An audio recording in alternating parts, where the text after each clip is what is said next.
Multi-21, c'est... Yeah, Multi-21.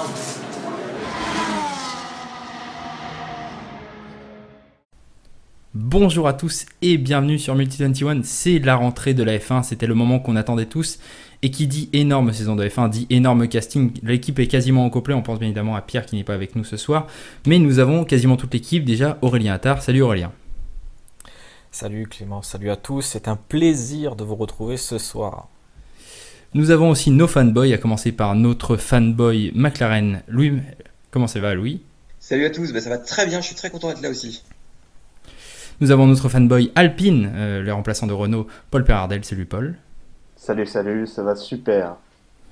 Et notre fanboy Ferrari, bien évidemment, Clyde Dugy-Belmont. Salut Clyde. Ça va très bien, mieux que Sainz. Et ça ira sans doute mieux pour toi au fur et à mesure de la saison, à n'en pas douter. Alors messieurs, avant de présenter bien évidemment les 10 écuries et les enjeux de cette saison, un petit retour rapide sur le calendrier qu'on va égrener. Alors des circuits qu'on avait vus l'année dernière pour une seule saison et qui reviennent cette année, comme Imola en Italie pour le Grand Prix d'Émilie-Romagne ou le Portugal avec le circuit de Portimao. On en a discuté en off, hein. Globalement on n'est pas tout à fait d'accord. Est-ce que ça peut être une sieste? Est-ce que ça va pas en être une? Je pense qu'on peut avoir une sieste au Portugal. Monsieur Attard pense que non, globalement, si on résume. Un calendrier ensuite assez classique avec un nouveau venu en fin de calendrier, Jeddah en Arabie Saoudite, qui a été dévoilé juste avant qu'on enregistre. Est-ce que l'un d'entre vous veut faire un commentaire sur ce calendrier? Est-ce que l'un d'entre vous veut un petit peu parler de ce nouveau circuit urbain qu'on va avoir cette saison? Alors concernant Jeddah, qui a été révélé ce jour même, hein, on a découvert l'onboard aujourd'hui même. Globalement, le circuit semble assez peu intéressant, hein. Déjà, quand on nous vend le circuit avec le plus de virages possible et que on nous met, quand on regarde le décompte, ils arrivent à nous caler 2 voire 3 numéros dans ce qu'on appellerait nous un seul virage, on sent déjà le coût marketing arriver fort. Globalement, mon avis personnel, hein, mais je pense que tout le monde le partagera, ça va être assez ennuyant puisque globalement on fait un aller-retour sur un boulevard avec quelques virages au milieu.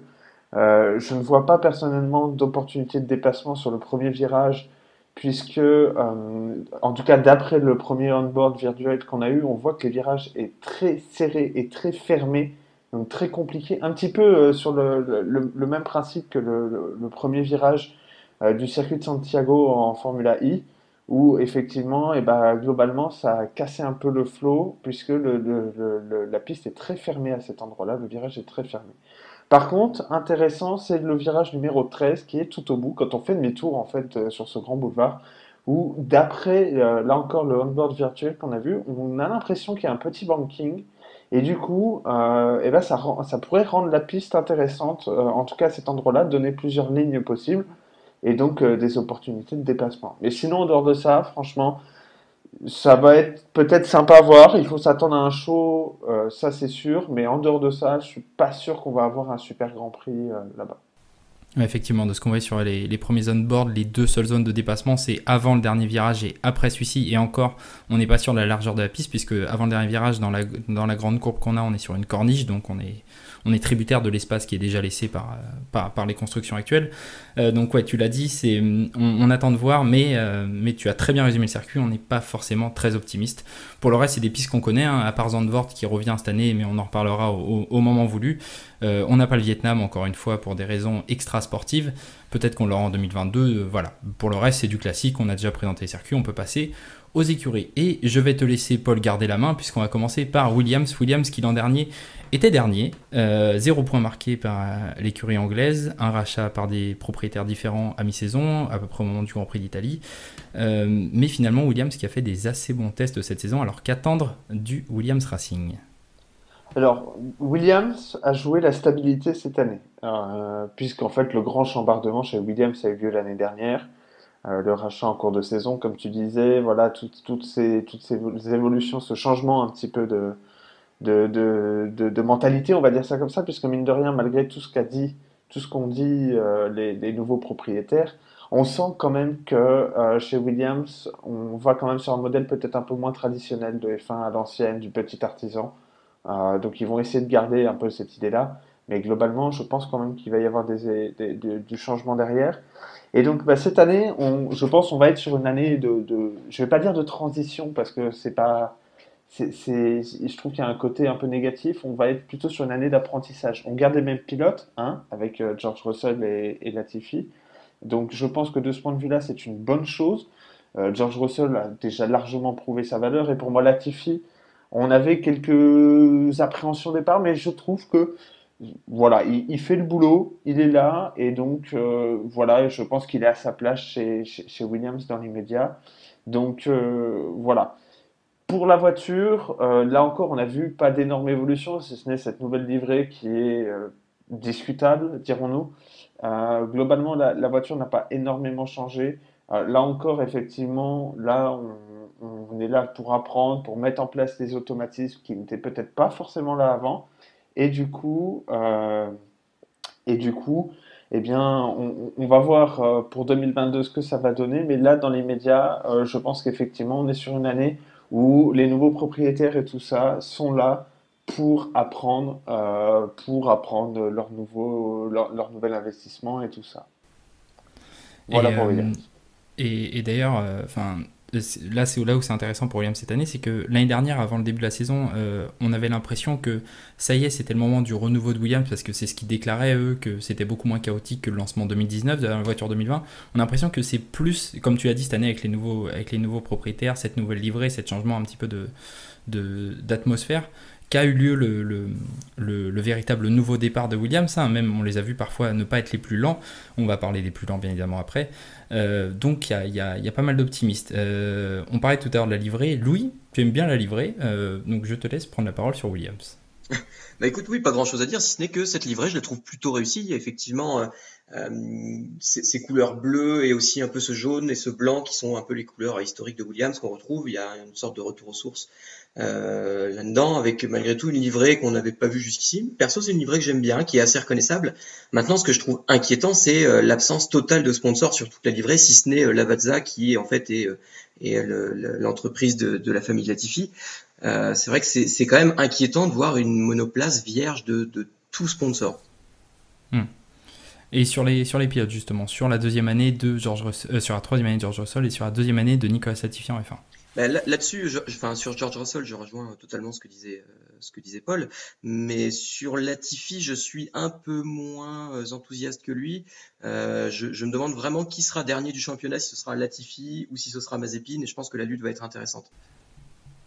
Alors justement, passons à As tout de suite. As qui arrive avec deux rookies, avec Nikita Mazepin et Mick Schumacher. Mick Schumacher qui est le champion en titre de F2. Alléluia, un champion en titre de F2 qui arrive en F1. On n'avait pas eu ça l'an dernier, le pauvre Nick De Vries.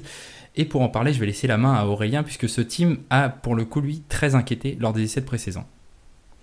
Oui, voilà. As, en même temps, ils ont inquiété, mais tout simplement parce qu'ils n'ont rien fait sur la voiture. Ils l'ont vraiment clairement dit, on va se concentrer sur 2022. Et donc, du coup, la As VF21, ce qu'on voit, c'est un modèle de 2020, en fait. C'est la VF20, très clairement. Après, ce qui est plutôt une bonne nouvelle, si j'ose dire, dans tout ça, dans tout ce bazar, c'est l'arrivée de Mazepin. Pourquoi? Parce qu'il va injecter énormément d'argent dans l'équipe et ça, pour le développement du châssis 2022, ça va forcément bien aider. Il me semble que Louis a écrit un bon article d'ailleurs sur Multi21, sur As, sur Schumacher, sur Mazepin. Bien sûr, je vous invite à le lire, bien évidemment. Et pour continuer sur le sujet de Mazepin, alors bien évidemment c'est comme avec Latifi et Lavazza, et c'est encore plus surtout comme peut-être le modèle qui est de Stroll et d'Aston Martin. Est-ce que pour toi on va réussir à parler de Mazepin pour les aspects sportifs cette saison, ou est-ce que entre l'accointance de son père avec le team et en plus ses affaires personnelles, ça va prendre le pas sur tout le reste? Ah, ça va être très difficile. Ça va être vraiment une saison difficile pour Mazepin parce qu'il a pas commencé du bon pied, ça c'est rien de le dire. Après, il y a vraiment tout l'aspect extra-sportif qui est vraiment trop important pour l'ignorer. Rien que la livrée, parce qu'elle a du blanc, parce qu'elle a du bleu, parce qu'elle a du rouge, ça a fait parler de partout. Une équipe américaine qui a une livrée russe. Et il y a l'agence sportive de je sais pas trop quoi qui a banni l'utilisation du drapeau de Russie. Ils ont fait une entourloupe SIMI, enfin bref, on s'en sort plus, quoi, et les performances de Haas passent sous le tapis. Après, ce qui serait intéressant aussi de suivre, c'est de voir un petit peu comment va piloter Mazepin, parce que forcément avec une machine pareille, il va pas nous faire des Q2 ni des Q3 ce bonhomme-là, et il va plutôt se battre pour le fond de grille. Alors est-ce que ça va le pousser à surpiloter, ou au contraire est-ce qu'il va en profiter pour prendre un petit peu de sagesse et apprendre à conduire proprement, parce que pour ceux qui ne regardaient pas la F2 l'an dernier, c'était vraiment un massacre de voir Mazepin défendre. J'en ai les poils qui s'hérissent rien que d'y repenser. Et avant de passer la parole à quelqu'un d'autre sur le sujet de l'ami, enfin de Haas de façon générale, deux choses à rajouter sur Mazepin. C'est déjà que Multi21 est derrière le We Say No to Mazepin, bien évidemment, pour les comportements extra-sportifs. Et la deuxième chose, c'est que ce nouveau logo avec Uralkali, qui est en gros à côté du Haas F1 Team, ça nous a rappelé deux logos qui étaient il y a 10 ans. Le logo du Lotus Renault Grand Prix et du Virgin Marussia Racing. Lotus et Marussia qui étaient simplement des sponsors de ces écuries-là en 2011 et qui sont devenus les écuries en 2012. Peut-être que ça se répétera l'an prochain. En attendant, Haas a eu l'aide d'ingénieur Ferrari pour cette saison et du coup je vais laisser Clyde nous parler du sujet. Est-ce que tu as de l'espoir pour l'écurie américaine cette saison, Clyde ? Non, clairement, cette saison-là, c'est pour attendre 2022, attendre que les capitaux arrivent pour pouvoir développer la voiture. Ça fait depuis début 2020 qu'ils ne s'occupent plus de la voiture de façon juste ponctuelle. Le moteur Ferrari, honnêtement, je ne sais pas trop ce qu'il va apporter. J'ai du mal, je pense qu'il y a quand même un bond en avant, mais pas tant que ça. J'ai du mal à situer ce moteur. Donc honnêtement pour Haas je ne pense pas que ça va faire un gros changement, d'autant plus que là où tous les autres ont apporté des évolutions, Haas va peut-être apporter quelque chose à Imola, et encore c'est pas tout à fait sûr. Faudra attendre vraiment 2022 pour voir une évolution, s'il y en a une. Effectivement. Je vais te laisser la main, Clyde, pour parler de l'autre écurie cliente de Ferrari, Alfa Romeo Racing Orlen, qui a encore une fois conservé son duo pour la troisième année de suite, Kimi Räikkönen et Antonio Giovinazzi. Alfa Romeo, c'était 8 points l'an dernier. Et une F1 qui, comparée au Williams et au Haas, dont on a parlé avant, qui était très loin en essai, avait l'air de se rapprocher finalement de ce gros paquet du midfield. Nos amis d'Alfa Romeo ont souvent dit l'an dernier que ce qui leur manquait, c'est un moteur. Est-ce que tu penses que cette année, avec justement l'update Ferrari, ça y est, ils sont de retour dans le midfield et Kimi Räikkönen et Antonio Giovinazzi vont pouvoir nous montrer de quoi ils sont capables? Alors c'est possible, ouais, c'est vrai que Alfa Romeo, déjà l'année dernière, était un peu plus... dans la voiture, était pas si loin que ce que je pensais.